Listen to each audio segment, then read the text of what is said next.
Assalamualaikum warahmatullahi wabarakatuh.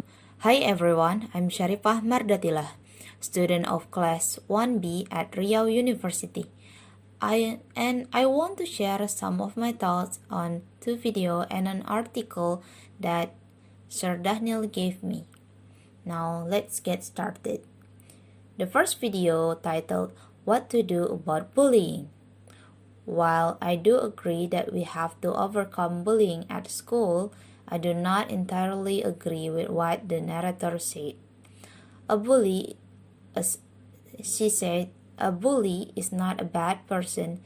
Just because a person bullies another person does not make them a bad person. You need to give them a chance to change. That sentence looked as if the bully is innocent and the act of bullying is the bad thing.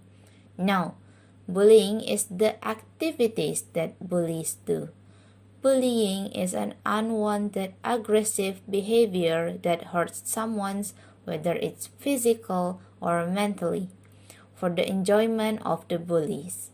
Hence, making bullies a bad people who likes to have power over other people. Bullying is not harmless act that should be brushed off. Bullying has very real emotional and physiological effects that can last victims' lifetime, and is the reason why we need to change the bully into a better person.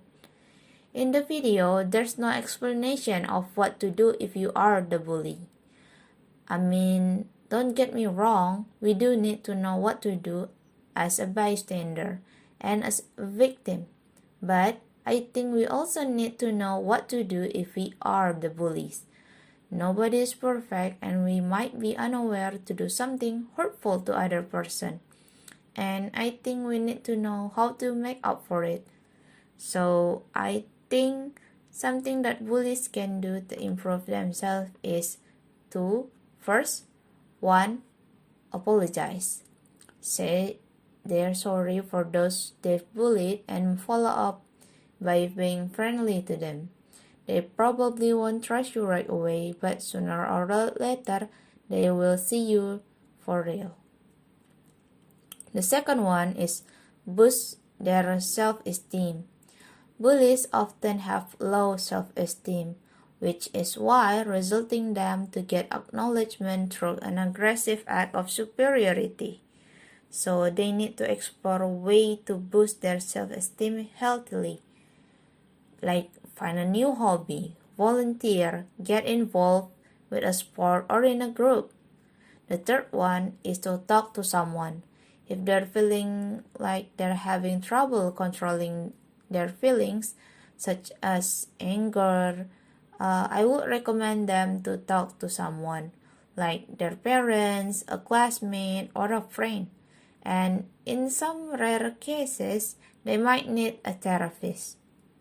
Now, let's go to the second video, that title, Most Harmful Food People Keep Eating.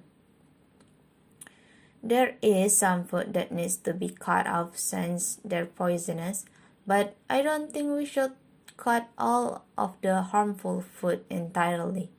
Some of them just need a specific way to eat or consume, like fruit juice. We just need to eat it while it's still in a form of fruit that contains fiber. Or raw almond nut.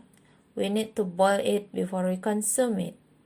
And some of them only dangerous if we eat them in the big quantity, like egg or fast food.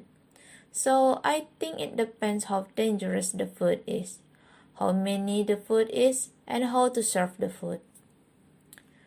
Now let's go to the article.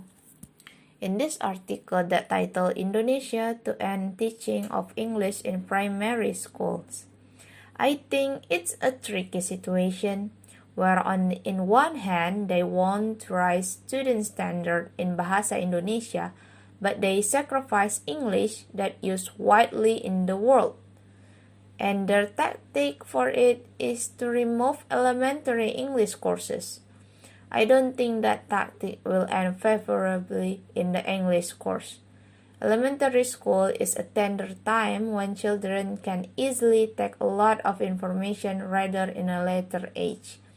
They will have a lot more difficulty when learning English courses in junior high school rather than in elementary school. So, to compromise that, I think they need to make English courses still in elementary subjects, but in the 3rd or 4th grade subjects, and make the early year of the elementary school focusing in Bahasa Indonesia. Well, that's all from me. I'm sorry for any grammatical error. I hope you found this helpful. Wassalamualaikum warahmatullahi wabarakatuh.